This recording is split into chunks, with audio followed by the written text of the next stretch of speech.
अखंड मंथन के सभी दर्शकों को नमस्कार। मैं हूं शेखर त्रिपाठी और आप देख रहे हैं हमारा यूट्यूब चैनल अखंड मंथन। आज की भविष्यवाणी का एपिसोड आधारित है संजीव मलिक की हालिया की गई भविष्यवाणी के आधार पर, और उसमें उन्होंने एक बड़ी गहरी चर्चा को जन्म दे दिया है। अपने हाल के ही एक पॉडकास्ट में उन्होंने आने वाले समय को बहुत चुनौतीपूर्ण बताया है और चेतावनी दी है कि भारत एक लंबी बहुआयामी जंग की ओर बढ़ रहा है। ये सिर्फ बाहरी युद्ध नहीं बल्कि अंदरूनी मोर्चों पर भी अब भारत को लड़ना होगा। पीओके की वापसी पर मलिक की जो भविष्यवाणी है उसमें उन्होंने कहा है कि पाकिस्तान अधिकृत कश्मीर की भारत में वापसी 2025 तक संभव नहीं है। उन्होंने ये चेतावनी दी है कि ये जो युद्ध शुरू हुआ है ये एक रक्त रंजित युद्ध है जिसमें सिर्फ पाकिस्तान नहीं, चीन और कई इस्लामिक देश में शामिल हो सकते हैं। उनके अनुसार ये लड़ाई पारंपरिक युद्ध से आगे निकलकर एक वैचारिक संघर्ष में बदलती हुई दिखाई दे रही है।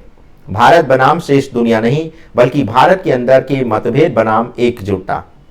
वैसे संजीव मलिक ने मई के माह में देश के अंदर धार्मिक अशांति की संभावना जताई है। उन्होंने लोगों से अपील की है कि वो सतर्क रहे और सनातन धर्म के मूल्यों पर लौटें। उनका कहना है कि हमें अब अपने ही लोगों से लड़ना होगा और शांति के नाम पर सेकुलरिज्म का जो लबादा ओढ़ा गया है उसे उतार फेंकना होगा। संजीव मलिक ने यह भी भविष्यवाणी की है कि राष्ट्रीयता बनाम सेकुलरिज्म का जो द्वंद्व है ये अब इससे निकलना होगा और भारत को दोबारा अपनी पहचान और परिभाषा जो है वो सनातन राष्ट्र के रूप में करनी होगी। उन्होंने खुले तौर पर लोगों से गर्व से खुद को सनातनी कहने की अपील की है। मलिक ने दावा किया है कि जब तक हिंदू समाज संगठित नहीं होता तब तक राष्ट्र के अस्तित्व पर खतरा बना रहेगा। आर्थिक और वैश्विक परिदृश्य के संबंध में मलिक ने कहा है कि अमेरिका और यूरोप में आ रही आर्थिक मंदी, ब्लैकआउट्स और हैकिंग की घटनाओं को न्यू वर्ल्ड ऑर्डर की शुरुआत माना जा रहा है।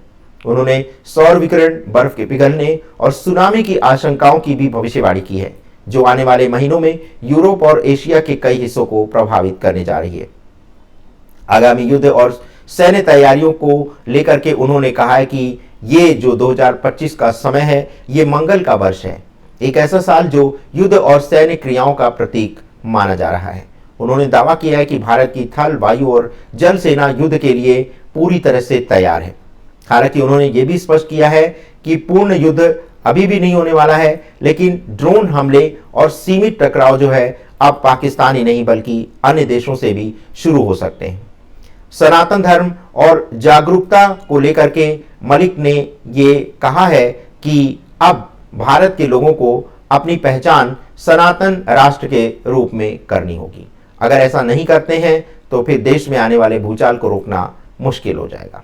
संजीव मलिक ने भारत, पाकिस्तान और चीन के बीच आने वाले समय में और एक तरह से खतरनाक स्थिति आने का भी संकेत दिया है। उनका कहना है कि अब भारत के लोगों को अपनी पहचान को संसार के सामने स्पष्ट करना होगा और ये बताना होगा कि वो कोई सेकुलर राष्ट्र नहीं बल्कि वो सनातनी हिंदू राष्ट्र है।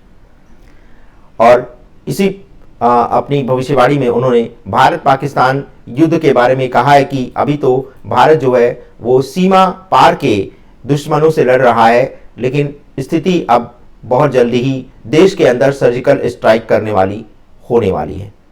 उन्होंने कहा है कि ये लड़ाई सिर्फ पाकिस्तान से नहीं बल्कि चीन और इस्लामिक देशों के गठजोड़ से भी होने वाली है और ये एक बहुपक्षीय वैश्विक स्तर की एक तरह से जंग होने वाली है और इसमें पाकिस्तान 4 से 5 टुकड़ों में विभाजित हो सकता है, लेकिन ऐसा होने में 3 से 4 साल का समय लग सकता है।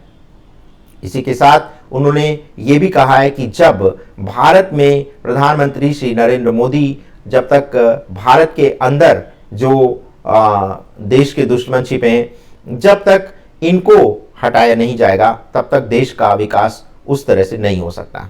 मलिक ने अमेरिका और यूरोप में आर्थिक गहरी मंदी की भी भविष्यवाणी की है और उनका यह भी कहना है कि एआई और हैकिंग के कारण ब्लैकआउट जैसी आपदाएं बढ़ने वाली हैं। मलिक ने सौर तूफानों, ओजोन परत के क्षरण और जलवायु असंतुलन को लेकर के भी चेतावनी दी है कि दुनिया आने वाले समय में भयंकर गर्मी, बर्फबारी और सुनामी जैसे संकट का शिकार होने वाली है। और इसी के साथ उन्होंने ये भी कहा है कि ये जो लड़ाई है, ये लड़ाई अब व्यापक स्तर पर बढ़ने जा रही है और जब एक बार भारत युद्ध के मैदान में अब कूद ही चुका है, तो अब जब तक कोई अंतिम निर्णय नहीं होता है तब तक उसको युद्ध करना ही पड़ेगा। तो दर्शकों, आज के एपिसोड में बस इतना ही। मिलते हैं अगले एपिसोड में, तब तक के लिए हमें अनुमति दें। धन्यवाद, नमस्कार।